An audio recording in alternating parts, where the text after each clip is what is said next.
नमस्कार, स्वागत है आपका एक बार फिर से देशभक्ति की पाठशाला में। और आज इस पाठशाला में हम बात करेंगे भारतीय स्वतंत्रता संग्राम के महान क्रांतिकारी बटुकेश्वर दत्त जी के बारे में।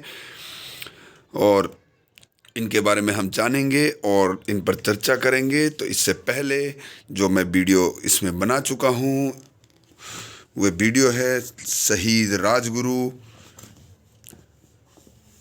सुखदेव, शहीद राम प्रसाद बिस्मिल, चंद्रशेखर आज़ाद, भगत सिंह।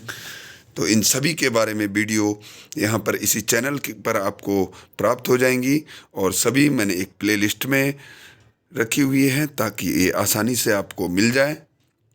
तो चलिए इन पर आज हम चर्चा करते हैं, लेकिन इससे पहले इस चैनल को सब्सक्राइब ज़रूर कर लें। जो पहली बार इस चैनल से मेरे साथ जुड़ रहे हैं और बने रहे हैं इस देशभक्ति की पाठशाला में और जानते रहे अपने देश के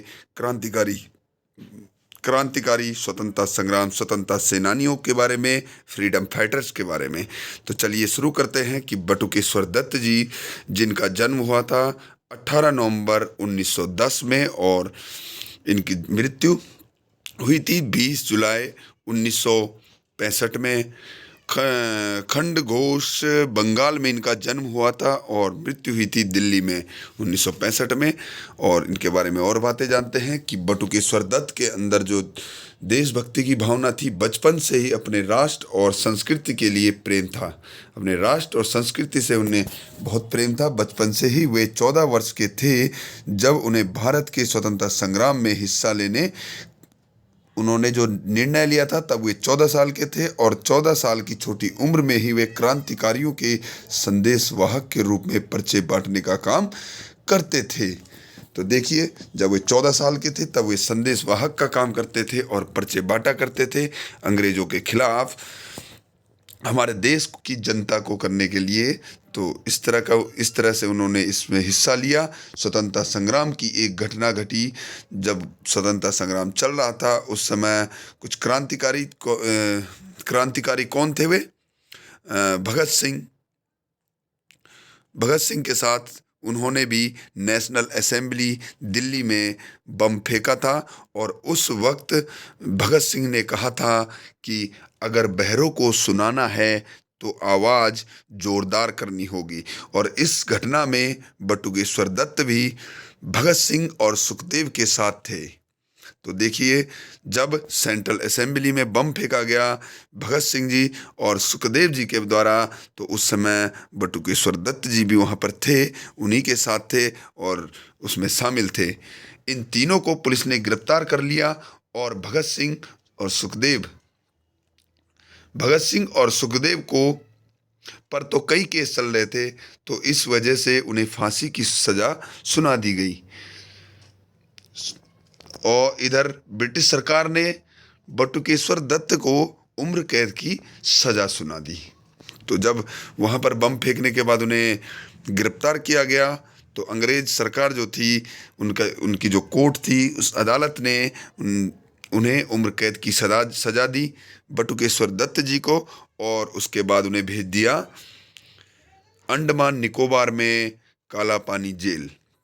उस समय पर काला पानी की जो सज़ा होती थी वह सबसे खतरनाक, सबसे कड़ी सज़ाओं में से उन्हें माना जाता था, क्योंकि उसका नाम ही रखा गया था काला पानी। वह जेल समुद्र के बीचों बीच में एक टापू के ऊपर है और वहाँ पर इन क्रांतिकारियों को भेज दिया जाता था, जहाँ उन पर बहुत सारे अत्याचार किए जाते थे, अमानवीय व्यवहार किया जाता था और जानवरों से भी बदतर उन्हें वहाँ पर रखा जाता था। तो काला पानी की सज़ा में बहुत ही कठिन सज़ा थी।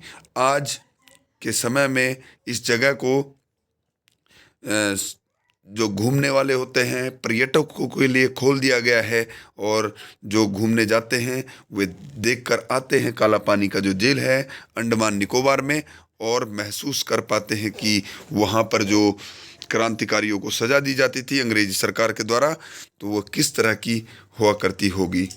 तो काला पानी की सज़ा के दौरान बटुकेश्वर दत्त पर अंग्रेज़ों ने बहुत अत्याचार किए। जिससे वे मरते मरते बचे। जेल में जब उन्हें पता चला कि उनके साथी भगत सिंह, सुखदेव और राजगुरु को फांसी की सज़ा सुना दी गई तो वे काफ़ी निराश हुए। और निराश किस लिए हुए? उन्हें दुख इस बात का नहीं था कि उनके तीनों साथी अपनी आखिरी सांसें गिन रहे हैं, बल्कि दुख उन्हें इस बात का था कि उन्हें फांसी क्यों नहीं दी गई। तो ऐसे थे बटुकेश्वर जी, हमारे देश के महान क्रांतिकारी, स्वतंत्रता सेनानी, फ्रीडम फाइटर, जिनके बारे में आज इस वीडियो में थोड़ी सी जानकारी हमने जानी, उस पर चर्चा की। तो चलिए, उम्मीद है कि यह वीडियो आपको पसंद आई होगी और इस वीडियो को आप अधिक से अधिक लोगों तक ज़रूर पहुंचाएंगे और देशभक्ति की भावना सभी के दिलों में जगाएंगे।